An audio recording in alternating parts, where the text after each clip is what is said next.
Petit lapin, petit lapin. Vous souvenez-vous quand P.O. Zappa avait interpellé le grand patron d'Air Canada? Ça avait commencé comme ça, toute cette saga-là là, sur les langues officielles à Air Canada. Il l'avait interpellé en disant, comment ça se fait que vous parlez pas français? Puis ça fait comme quoi, 15, 18 ans qu'il vit au Québec, pas capable de dire un mot, 10 mots. Finalement, il aurait pris des cours, il serait un peu mieux en français. Je sais pas trop où c'est qu'il est rendu, là. En tout cas, il doit parler mieux français que Mary Simon, ça c'est sûr et certain. Mais là, Air Canada ne veut rien savoir du nouveau mécanisme de sanction de la loi sur les langues officielles qu'elle juge inéquitable. On en parle avec Mario Beaulieu, grand défenseur de la langue française et député du Bloc québécois dans la Pointe de l'Île. Salut Mario Beaulieu. Salut, ça va bien?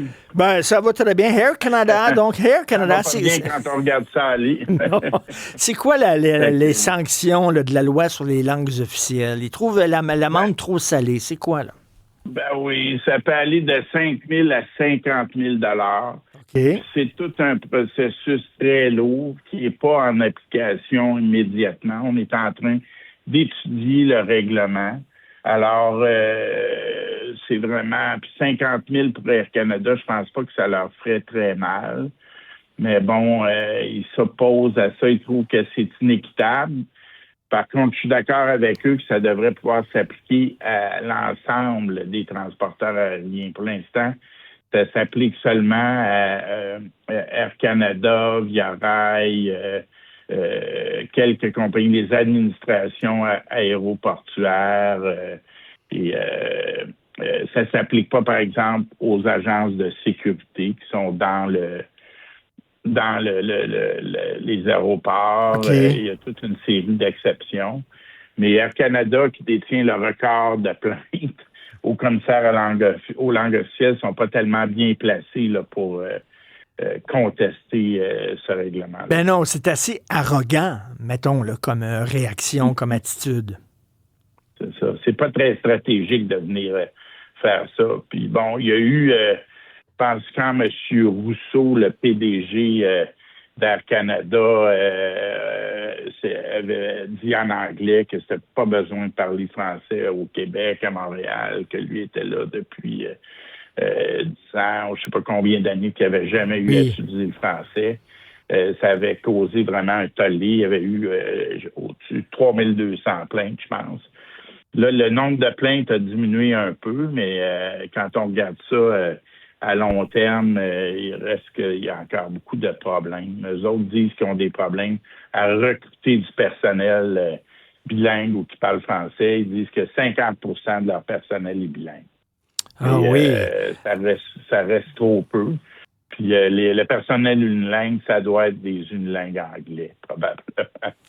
Moi, je me souviens, moi, d'un vol à Air Canada, je crois que c'était Air Canada, où l'agente de bar parlait seulement en anglais, puis je lui demandais, est-ce que vous parlez français? Elle dit non, mais je parle grec. Et là, j'avais dit, à ce que je sache, les deux langues officielles au Canada, c'est pas vraiment l'anglais et le grec, là. C'est l'anglais et le français. Et elle m'obstinait qu'il y avait seulement une langue officielle au Canada, c'était l'anglais. Puis je disais non, il y a deux langues, le français aussi. Puis elle me disait non, il y a seulement qu'une langue officielle.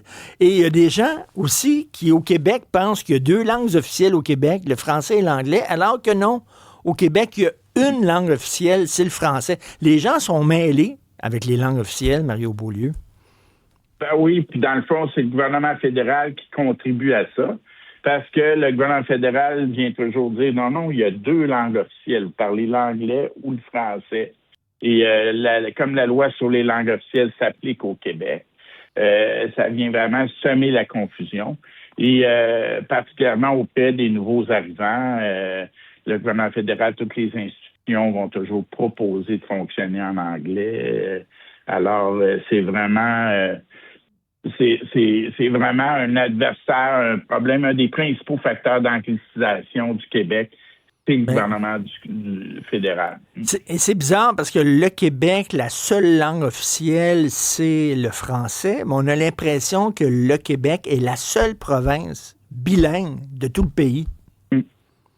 Ben, c'est à peu près ça. Dans les faits, c'est ça. Et on est tellement bilingue qu'on s'en va de plus en plus vers l'anglicisation. Il y a de plus en plus, même à Montréal, les jeunes francophones connaissent davantage l'anglais que les jeunes anglophones connaissent le français. Et il y a un taux d'assimilation des jeunes francophones qui est en croissance à Montréal. Alors, il faut vraiment faire un virage. Puis bon, la nouvelle loi sur les langues officielles était supposée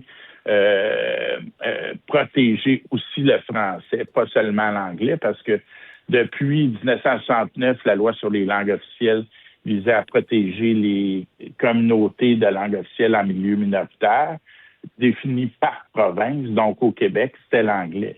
Tous les groupes qui contestent la loi 101, qui contestent probablement la loi 21 aussi, mais sont financés par le fédéral et font de la pression continuellement pour affaiblir les lois linguistiques, pour angliciser les nouveaux arrivants. Et c'est financé avec nos impôts qu'on envoie au gouvernement fédéral. Ben, ça m'étonne ce que vous dites, parce que moi, j'ai écouté le discours de Mark Carney sur les plaines d'Abraham, mais c'est l'harmonie entre les francophones et les anglophones.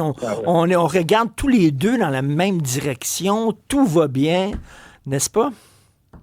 Ben oui, ça, c'est vraiment de la désinformation. Parce qu'à partir des plaines d'Abraham, ça a été constamment des mesures. Au début, c'était militaire. Ensuite, ça a été des lois. À partir même de 1867, la Confédération, il y a eu l'acte de l'Amérique du Nord britannique. Il y a eu des lois dans toutes les provinces qui interdisaient l'enseignement du français dans les écoles. Et ça a eu lieu. Ça a continué jusque dans les années 60. Les premières écoles secondaire de langue française publique en Ontario, ça a été en 1968. Ça fait pas si long que ça. Et aujourd'hui, les écoles françaises hors Québec sont encore sous-financées, alors qu'au Québec, c'est pratiquement la situation inverse. Les écoles primaires, secondaires de langue française étaient sous-financées jusque dans les années 70. Maintenant, ça a été rétabli, ou à peu près. Mais les cégeps, les universités, les cégeps sont financés presque 2 fois plus que le poids démographique des anglophones. Et les universités, c'est 3 à 4 fois plus que les universités francophones.